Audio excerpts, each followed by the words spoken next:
क्या कहेंगे? सबसे पहला सवाल ये कि क्या समाजवादी पार्टी के पास आजमगढ़ में कोई प्रत्याशी नहीं होता है? बिल्कुल हो रहा है।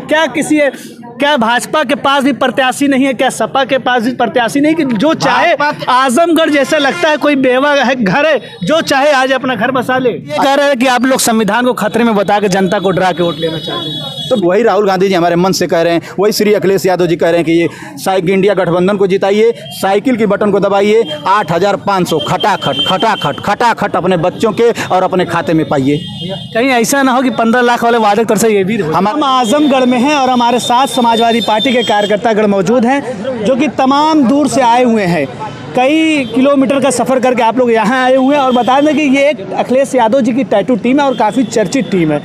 सबसे पहले हम आपको दिखाते हैं पहला टैटू हम दिखाना चाहेंगे। क्या नाम है दोस्त? मेरा नाम कुणाल यादव, अयोध्या से हूँ। आखिर ऐसी क्या जरूरत पड़ गई आपको डिम्पल यादव जी का टैटू बनवाना पड़ गया? मैं उनके कामों को देखते हुए मैनपुरी में पिछड़े दलित शोषित वंचितों के लिए खड़ी होती हैं, बुलंद आवाज है नारी शक्तिकरण की वो। तो इस तरीके से मैं दिखाना चाहूँगा लगातार, तो आपको देखते जाइए। ये देखिए अखिलेश यादव जी का पूरा यहाँ पे टैटू बना। क्या नाम है सर? मनोज यादव, महाराजगंज से। तो और आगे दिखाना चाहेंगे। देखिए लगातार ये देखिए यहाँ पे भी अखिलेश यादव जी। नाम बताएं सर? विशाल यादव जी। अभी किस देखिए यहाँ पे भी सर नाम बताइए आप सब। ओम प्रकाश यादव जहुराबाद से, जहाँ से ओम प्रकाश राजभर जी विधायक हैं। इसका नाम ले लिए सर? ओम प्रकाश यादव जहुराबाद ने उनको विधायक बनाकर भेजा है, सम्मान देने का काम किया है। तो आपने छेड़ दिया पहले ही, तो शुरू करते हैं ओम प्रकाश राजभर से ही। बता दें कि ये ओम प्रकाश राजभर एक दौर में जब 2022 का विधानसभा का चुनाव चल रहा था तो आप ही के नेता के मन से वो कहा करते थे देश में जो सबसे बड़ा जुट्ठा है वो मोदी है। तो आज वो ओम प्रकाश राजभर ने पाला बदल लिया, आपको कैसा महसूस हुआ? आप कहते हैं कि यशस्वी प्रधानमंत्री जी, और बताइए कि उन्होंने ही कहा था कि देखते जाइए इन भाजपाइयों को डुबा के मारूंगा, चापक की चिंगूर जइया। सो ऐसे भाषा बोले थे। 10 बजे गाना बजेगा, चल सन्यासी मंदिर में, योगी जी को मठ पे भेजूंगा। उसी का कारण है कि 9 महीना इनको दौड़ाया गया। जब चुनाव सर पे आया तो 9 दिन पहले इनको मंत्री बनाया गया, उसी का कारण है। और अगर पूर्वांचल से एक भी सीट नहीं जिता पाते हैं, अपने बेटे को नहीं जिता पाते हैं, तो वही मुख्यमंत्री जी कहेंगे कि जब अपने बेटे को नहीं जिता पा रहे हो तो तुम भारतीय जनता पार्टी को क्या जिता पाओगे। लात मारकर भगा दिए जाएंगे। हज मंत्री हैं तो गज मंत्री बन जाएंगे तुरंत। तो हम थोड़ा और टैटू दिखा देते हैं। एक टैटू तो हमने देखा था धर्मेंद्र यादव जी का भी टैटू था, तो देख सकते हैं यहाँ पर। क्या नाम है? सचिन यादव जी हैं जो कि धर्मेंद्र यादव जी का टैटू बनाए हुए हैं, और एक कई साथी और अभी देखिए अखिलेश यादव जी का टैटू बनाया। क्या नाम है? श्याम। आप बताइए सर। मेरा नाम आकाश यादव, मैं मऊ जिला से हूँ जी।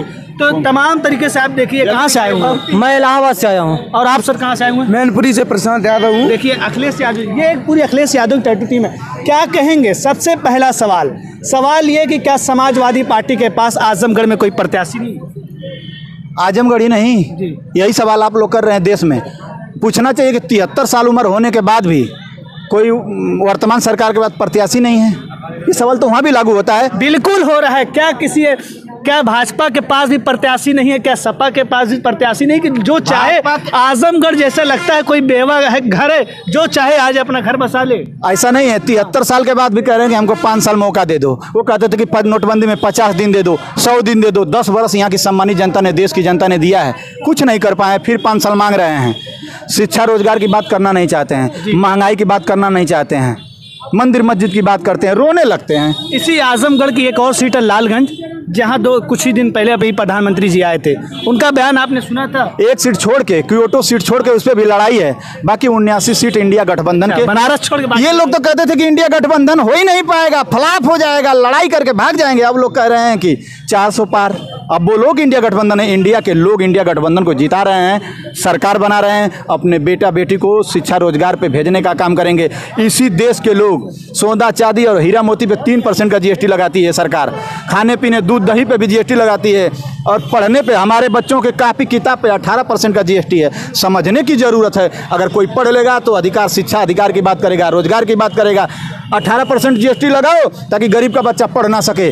तो जीएसटी की बात आई तो एक बार हम आपको बता दें कि ये जीएसटी एक ऐसा टैक्स है कि अगर आप ट्रैक्टर खरीदते हैं तो आपको 15% देना पड़ेगा। अगर आप हेलीकॉप्टर खरीदते हैं, बॉन्ड भी कोई, अगर आप हेलीकॉप्टर खरीदते हैं तो 5%। हेलीकॉप्टर चोरी हो रहा है, खरीदने की बात कर रहे हैं। हेलीकॉप्टर चोरी हो गया इनके सरकार में। कहते हैं कि सुरक्षित हाथ में, देश का जो है कि प्रधानमंत्री सुरक्षित हाथों में है। बताइए, मोटरसाइकिल और 4 व्हीलर की मैं चोरी तो सुना था, लेकिन आज पहली बार मोदी है तो मुमकिन है, पहली बार हेलीकॉप्टर भी चोरी हो रहा है। अच्छा, 2022 के उपचुनाव में धर्मेंद्र यादव जी की हार के बाद इस चुनाव में आप लोग आए हुए हैं, क्या महसूस हो रहा है? यहाँ समीकरण बदल चुका है, हवा बदल चुका है। 22 में नहीं, जनता को लगा कि 15 लाख दे देंगे, ये 2 करोड़ रोजगार दे देंगे, आय दुगनी कर देंगे। झांसे में जनता आ गई। उत्तर प्रदेश में अगर कोई नेता काम किया है तो उस नेता का नाम श्री अखिलेश यादव है। सुई से लेकर जहाज तक बनाने वाली कांग्रेस को ये लोग बोल रहे हैं कि उसने क्या किया। नेहरू जी जिम्मेदार हैं। 10 बरस के बाद ये सवाल उठा रहे हैं लोग। वह सच्चाई है कि आज उत्तर प्रदेश के अंदर किसी नेता से उम्मीद बच गया है, चाहे वो नौजवान हो, किसान हो, छात्र हो, तो उस नेता का नाम श्री अखिलेश यादव है। क्योंकि अखिलेश यादव ने ही हमें 100 नंबर दिया, अखिलेश यादव ने ही हमें पूर्वांचल एक्सप्रेसवे दिया, अखिलेश यादव ने ही ये कान्हा स्टेडियम दिया जो कि आज अंतर्राष्ट्रीय लेवल का मैच हो रहा है और लाइव जाकर के हम सूर्य कुमार यादव को, मयंक यादव को, तमाम इंडिया की टीम को देख पा रहे हैं।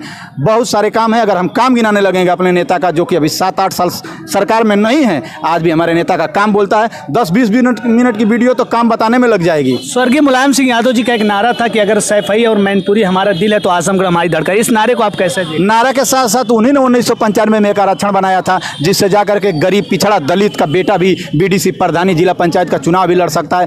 मुलायम सिंह यादव और लालू यादव ने वो मिलकर कर दिया कि आज बराबरी में बैठ करके सवाल जवाब करते हैं। नहीं तो समय वो भी था कि बराबरी में नीचे बैठने का काम किया जाता था, बैठाने का काम किया जाता, खटिया पे बैठना नहीं होता था। इस नेता मुलायम सिंह यादव और लालू यादव की देन है कि जाकर के आप सवाल कर रहे हैं। आज सवाल ये नहीं होना चाहिए लोकतंत्र कैसे बचेगा, संविधान कैसे बचेगा। जरूरत इसकी है कि संविधान बचेगा तब आप हमसे सवाल कर पाएंगे और मैं आपके सवाल का जवाब। कह रहे हैं कि आप लोग संविधान को खतरे में बता के जनता को डरा के वोट लेना चाहते हैं। तो बिना बीड़ी पिए धुआं नहीं उठता है। विपक्ष क्या कह रहा है मत मानिए। 15 लाख का विपक्ष कहा था, 2 करोड़ रोजगार विपक्ष कहा था।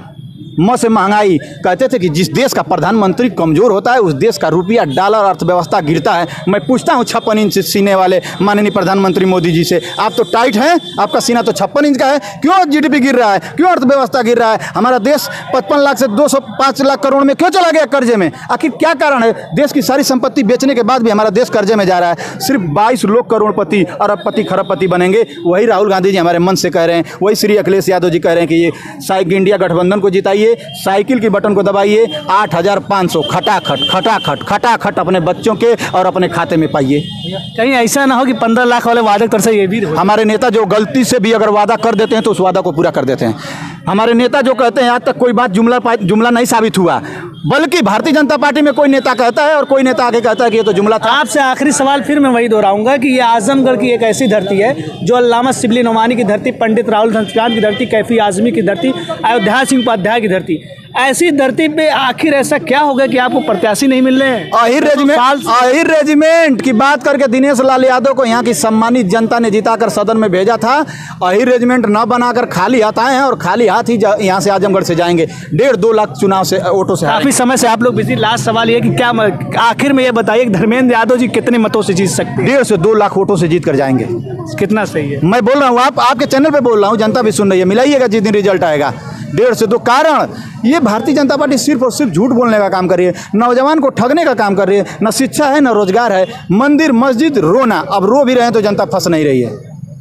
नेताजी आप अपना पूरा परिचय दें। ओम प्रकाश यादव नाम है, जहुराबाद घर है, पूर्वांचल गाजीपुर से, वहीं से जहां से ओम प्रकाश राजभर जी को हम लोगों ने विधायक बनाया, पियर का चाचा को।